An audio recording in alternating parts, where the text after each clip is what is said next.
You guys feel it, right? Even though the S&P 500 is only 2 to 3% down from all-time highs, and last week we made two all-time high closes, you're still feeling a little jittery. Why is that? Maybe because a lot of the stocks that people piled into, whether it was Palantir, App11, even mega cap stocks like Tesla, are down significantly. And some of the underlying charts look absolutely atrocious, like there's no bottom. And everybody's waiting on pins and needles for NVDA earnings, which actually just reported as of the time of this recording. And I'm here to tell you NVIDIA is not going to be the market savior that you think. So in this video, I'm going to be giving you my most important stock market update this year. I'll break down NVIDIA earnings, tell you why I don't think it's going to be a market mover, and why I think there is something major brewing in the stock market that could cause us to see a correction sooner rather than later.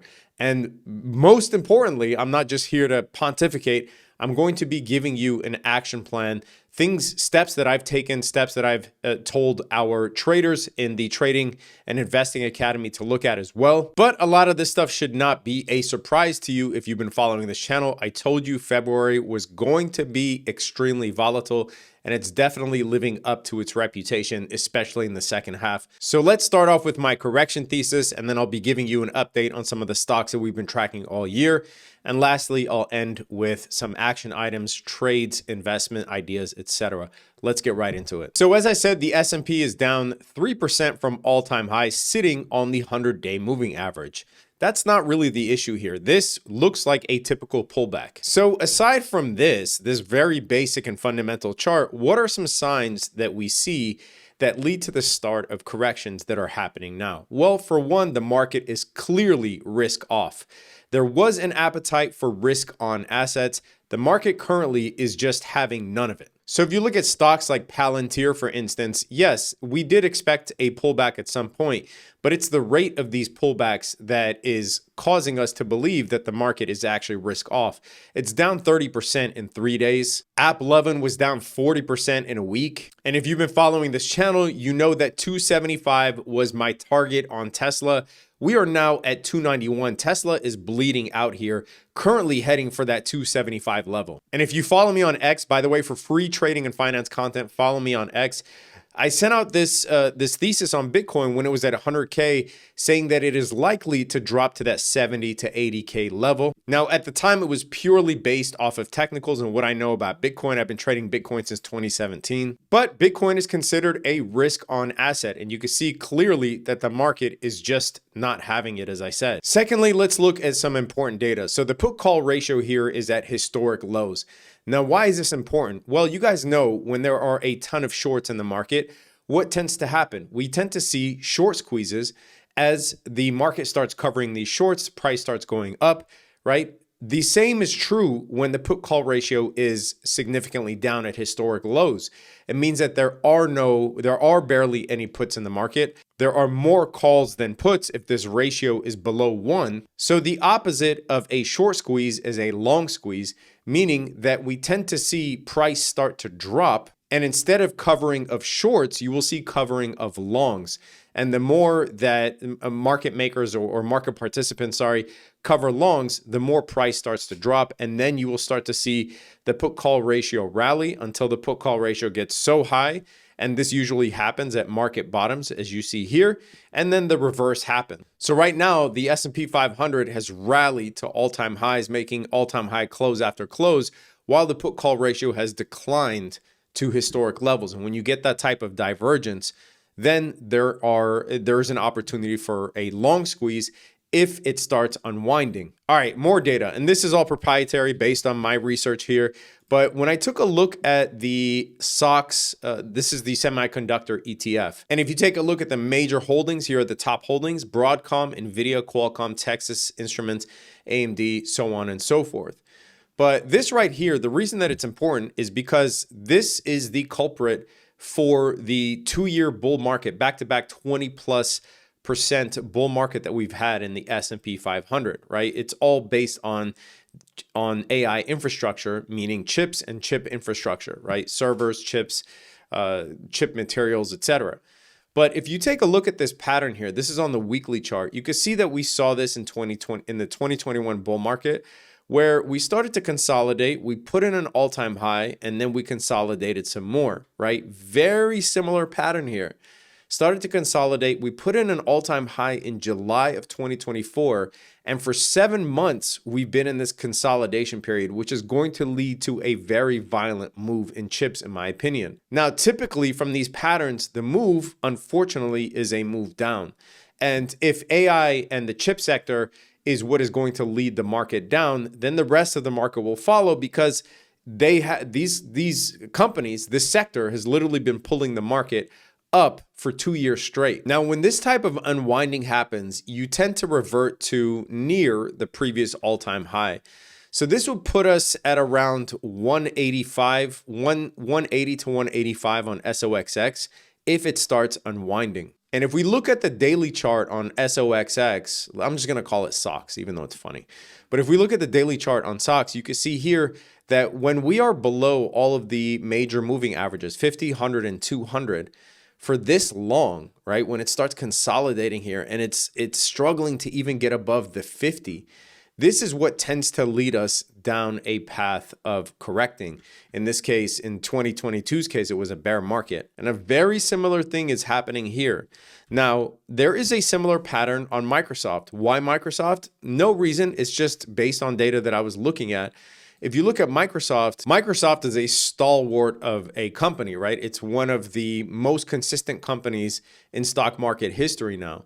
So when a company like this starts trading below all three major moving averages and is consolidating below those major moving averages, I took a look at this data going all the way back to 2012. So right now, this is 13-year-old data, that when Microsoft starts trading below, comfortably trading below, not just like a tiny spike below, but when it comfortably starts trading below all three major moving averages, then we tend to see a stock market correction. Not because Microsoft is leading the way, but Microsoft, you can look at it as one of the canaries in the coal mine. Now, another piece of data that this analyst, I don't know if he's an analyst, let's see what he is actually. Yeah, he's an analyst on X. His name is Warren Pies, so I want to give credit where credit is due. But I was taking a look at his analysis, and he's totally correct that since 2022, because of obviously the story of rates and the Fed, et cetera, that when the market pulls back, it tends to almost always lead into a correction. This was not the case prior. So from the GFC, the Great Financial Crisis, from 2009 to 2021, when we had easy money, this was not the case. You typically get these 5% pullbacks and then they rebound really quickly. But since 2022, when we get these pullbacks, they tend to lead to at least corrections, which is a drop of 10% or more. All right, the next thing is there is a major appetite for yield here. What do I mean by this? Well, you guys know since the Fed cut that the 10-year has surprisingly been going up, and it went up from a low of 3.6 to almost 5%. This was wreaking havoc on the housing market. Well, you can see that the 10-year has dropped precipitously since Trump got into office. Now, this is deliberate. This is not an accident here. So on X, I said the Trump administration is trying to force a bull market, but not in stocks and bonds. Now, remember, when yields drop, that means bond prices go up because there's an inverse relationship between yields and price. So a bull market in bonds means bond prices go up and bond yields drop, right? So things like TLT, this is up 7% since the low in January, right before the inauguration. So I said the Trump administration is trying to force a bull market, but not in stocks and bonds. Why do I say this? Cutting spending. The Treasury has to issue less debt because when the government greenlights spending, then how are they going to pay for it? One is through taxes, but that's not enough. So then they issue debt to U.S. citizens and actually citizens of the world, really, because China buys bonds, Japan buys bonds, etc. But they have to issue treasuries, right? And when they issue treasuries, they flood the market with more treasuries. What happens? The price of treasuries goes down, meaning yields go up. But because they're cutting spending, the Treasury has to issue less debt. They're cutting federal jobs, which leads to or will lead to higher unemployment, which means the Fed will likely be forced to cut, or at least the bond market will interpret that and will rush to capture yield, which means lower yields. Tariffs, right? This obviously is going to slow growth to some extent. Now, there's debate as to how much it's going to slow growth, but at least to a bond investor, when they start looking at this stuff, they're like, oh my God, yields right now are 4.5%. I better rush and capture this because it's free money that's risk-free. So I don't want it to go away. And the more that bond investors pile into the current demand or the current supply pool of treasuries, the lower yields drop. Bessent, who's the Treasury Secretary, already said that they are not going to issue more treasuries. You can see here, Treasury keeps plans for bond issuance steady, which means they're not going to issue more than they already announced. So basically the Treasury saying whatever we issue, that's going to be the supply. So grab them while you can. This is purposeful. And what do we know about the last FOMC meeting? The Fed already said that they're going to pause quantitative tightening, meaning the treasuries that they have on their balance sheet, they're going to stop selling them or stop letting them run off. What happens when they sell them or let them run off is that floods the market with more treasuries, which means that yields will increase, right? But in this case, remember, they are going to try to force yields down. Now, the reason they are doing this is because high yields obviously wreak havoc on the market, on the economy, and can cause a recession, but also it's bad for the government. Imagine that yields just keep going up. The government has to pay that in interest payments, right? So when you borrow money from the government, if yields just go 4%, 5%, 6%, 7%, the government's going to have to pay that to the citizens or to the bond buyers, right? They're going to have to pay that interest. So the government obviously doesn't want their interest payments to keep on rising. Right now, they're facing $1 trillion interest payment a year, which is crazy. So you take all of those factors about the new Trump policies that I just spoke about, mixed with the new Fed policy of quantitative tightening, and that is a recipe for lowering yields. So if you're already shaky about the market as an investor, and you're saying the market put in back-to-back years of 20+%, with all of this stuff that's going on, could we really go for a third double-digit year? Sure, it's unlikely. It happened one other time in the late 90s, but is it likely to happen? No, not especially not with all of these other factors that I just discussed and will discuss, right? So then an investor looks at it and it's like, wait a minute, yields are going to tank. I better capture this risk-free yield here, and that will be my investment for 2025. Would I rather make 4% risk-free or sit in this market that is on stilts? Next, we have the tariffs and trade wars. You guys know the jitters that this caused in 2018. The market was so volatile. We started with a 12% drop, then a 15% rally, then a 20% drop. We ended the year minus 6%, so it wasn't bad. But if you're a day-to-day investor or trader and you're looking at the market, you're like, holy shit, man, I don't know where this market is going, right? A similar thing could be seen here. And I do think we see a correction this year sooner rather than later. Not simply because of this, but because of everything that I'm talking about, including this. Now, I do want to talk about a technical pattern here that is best seen on the NQ futures chart, NASDAQ, right? This right here is called 3 black crows. I don't know why they call it that. It's kind of a cool name, I guess, even though they're red. But 1, 2, 3, right? These 3 full-bodied engulfing candles, where the second candle barely opens above where the previous candle closed, same as the third candle, right? This right here is a very bearish candle pattern. And you can see that on NQ futures, we dropped below the 100-day and are retesting it. And this, in my view, will likely take us down to at least the 200-day on NQ futures. If you're looking on QQQ, it's a bit different because this has market open and market close, and futures trade 23 hours a day. But similar, in my opinion, I do think we will see some relief rallies here, right? But I personally think that these pops will get sold off, and I think that we will head towards that 200-day. I could be wrong about the timing, but for now, that is my thesis based on what I see. We actually haven't seen this pattern in a very long time on the indices. You're going to have to go back to the beginning of 2022, which was horrible because this was the start of the bear market. But you're going to have to go back to January 2022 to see something similar. Now, everyone thinks that NVDA earnings are somehow going to save the market, and I just don't think so.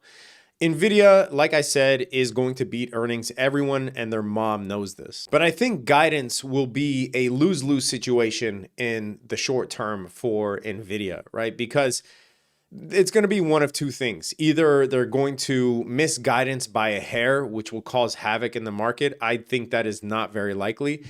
Or what will happen is they'll say, oh, there's a supply shock because we can't make enough Blackwell chips in order to satisfy demand. And that will be sort of, deciphered by different market participants. Some will think it's good, some will think it's neutral. It's going to be divided. The growth story for NVIDIA, most of it, in my opinion, up to this stage of AI is already known. I don't think there's anything new here. This is why I don't think that NVIDIA is going to save the market, in my opinion. I think they're going to beat earnings and guidance. Well, they already announced earnings while I was recording this, and they did beat earnings and revenue. But we are at a pause state of the AI wave. What do I mean by this?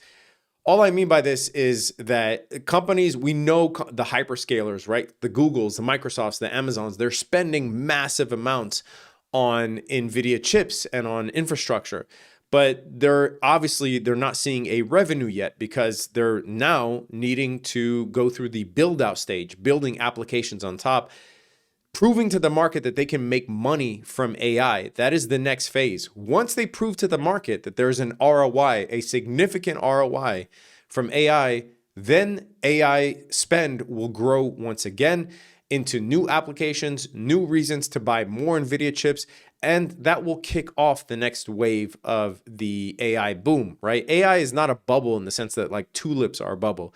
It's kind of like the internet stage where you first have the internet, there's this euphoria, and internet stocks are being pumped to the high heavens, and then they sort of get filtered out naturally. Who's making money from the internet, who isn't? And then you have the remaining companies like, Google, Amazon. These were tiny companies in the beginning. And then they figure out how to monetize more. And then the internet businesses grow bigger. And then they figure out how to monetize more and more and more until they become the biggest companies in the world.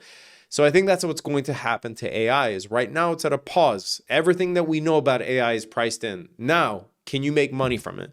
And once these companies, and I don't doubt that they will in the future, they will show you that they can make money from AI, whether it's autonomous driving, whether it's software, and that will kick off the next boom of AI infrastructure, of the hyperscalers, and NVIDIA will go to its next phase. And then you might have other companies like AMD tagging along, growing its market share as well. So while I do think that there are higher prices in line for NVIDIA, I don't necessarily think that that's going to happen next week. And I just want to pause real quick here and say that if you want all of my insights in real time, so you don't have to wait for these videos and have to make late decisions, I posted my analysis at the end of January about the upcoming volatility, saying that if you are in any high beta stocks or short-term plays, you're probably better off exiting them at the moment and focus on long-term quality stocks at major levels.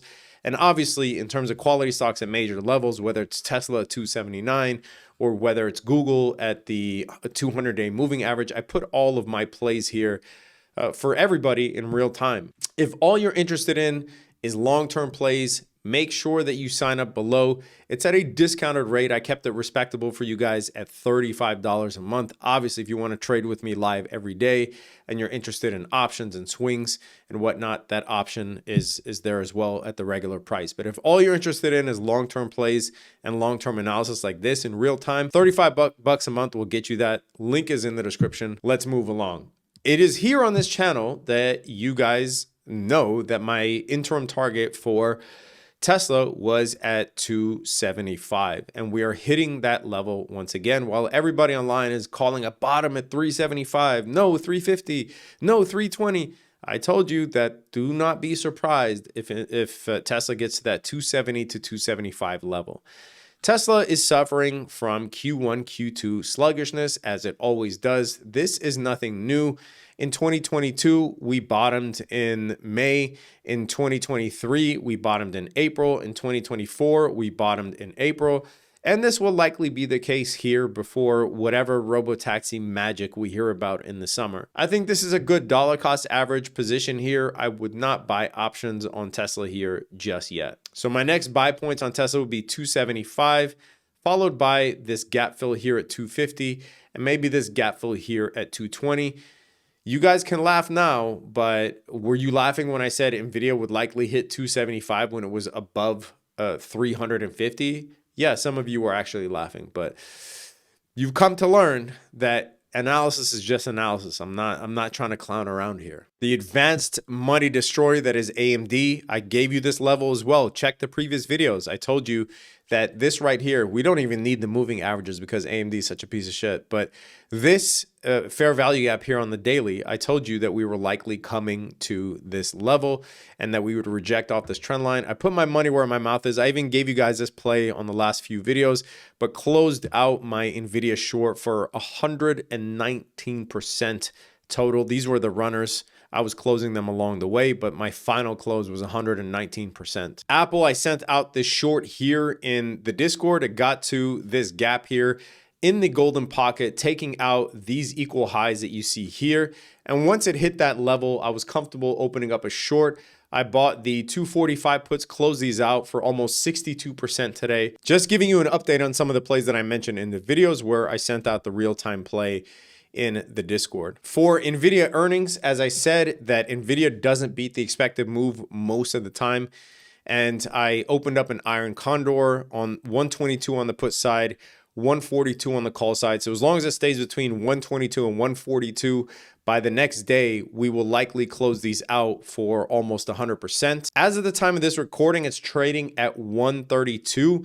The earnings are out, but the earnings call starts in 5 minutes, I believe. So obviously I could get smoked on this, but my thesis was based on data.